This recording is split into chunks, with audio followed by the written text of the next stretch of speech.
Hello everyone, welcome to Sankalp Learning Solution.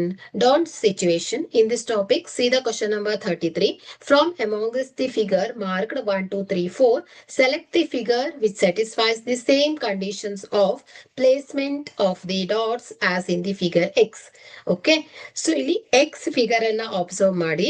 So ಮೊದಲನೆಯ dot ಅನ್ನ consider ಮಾಡಿದ್ರೆ so ಮೊದಲನೇ ಡಾಟ್ ಸೊ ಇಲ್ಲಿ ಯಾವ ಶೇಪ್ಸ್ ನ ಒಳಗಡೆ ಈ ಡಾಟ್ ಬರ್ತಾ ಇದೆ square and triangle.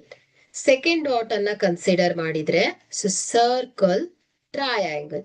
Okay, so third dot ಅನ್ನ ಕನ್ಸಿಡರ್ ಮಾಡಿದ್ರೆ ಸೊ ಇದು ಯಾವ shape rectangle and triangle. Okay, so ಈಗ ಮೂರು ಕಂಡೀಷನ್ ಸ್ಯಾಟಿಸ್ಫೈ ಆಗ್ಬೇಕು.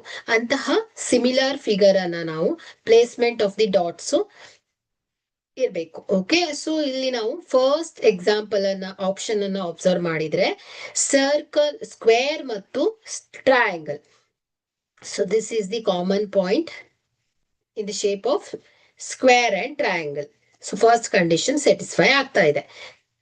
Circle and triangle, so circle and triangle ಗೆ ಯಾವುದೇ ರೀತಿಯ ಕಾಮನ್ ಪಾಯಿಂಟ್ಸ್ ಇಲ್ಲ. ಸೊ ಹಾಗಾಗಿ ಫಸ್ಟ್ ಕಂಡೀಷನ್ ರಾಂಗ್ ಆಗ್ತಾ ಇದೆ. So second condition square and triangle. Okay, so square and triangle ಗೆ ಕಾಮನ್ ಪಾಯಿಂಟ್ಸ್ ಇಲ್ಲ, ಯಾಕಂದ್ರೆ ಇಲ್ಲಿ ಮತ್ತು ಬೇರೆ ಬೇರೆ ಶೇಪ್ಸ್ ಕೂಡ ಇನ್ಕ್ಲೂಡ್ ಆಗ್ತಾ ಇದೆ. ಹಾಗಾಗಿ ಸೆಕೆಂಡ್ ಆಪ್ಷನ್ ಕೂಡ ರಾಂಗ್ ಆಗುತ್ತೆ. Option 3 square and triangle. So square and triangle first condition satisfy ಆಯ್ತು.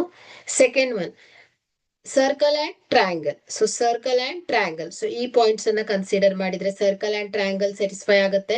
ಸೆಕೆಂಡ್ ಕಂಡೀಷನ್ ಕೂಡ ಸ್ಯಾಟಿಸ್ಫೈ ಆಗ್ತಾ ಇದೆ. Third one rectangle and triangle. So ಈ ಪಾಯಿಂಟ್ ಅನ್ನ ಕನ್ಸಿಡರ್ ಮಾಡಿದ್ರೆ ರೆಕ್ಟ್ಯಾಂಗಲ್ ಅಂಡ್ ಟ್ರಯಾಂಗಲ್, ಸೊ ಎರಡಕ್ಕೂ ಕಾಮನ್ ಆಗಿರುವಂತಹ ಪಾಯಿಂಟ್ಸ್ ಆಗುತ್ತೆ. ಸೊ ಹಾಗಾಗಿ ಇಲ್ಲಿ ಮೂರು ಕಂಡೀಷನ್ ಸ್ಯಾಟಿಸ್ಫೈ ಆಗುವಂತಹ ಆಪ್ಷನ್ ಯಾವ್ದಾಗತ್ತೆ ಹೇಳಿ 3 ಆಗುತ್ತೆ.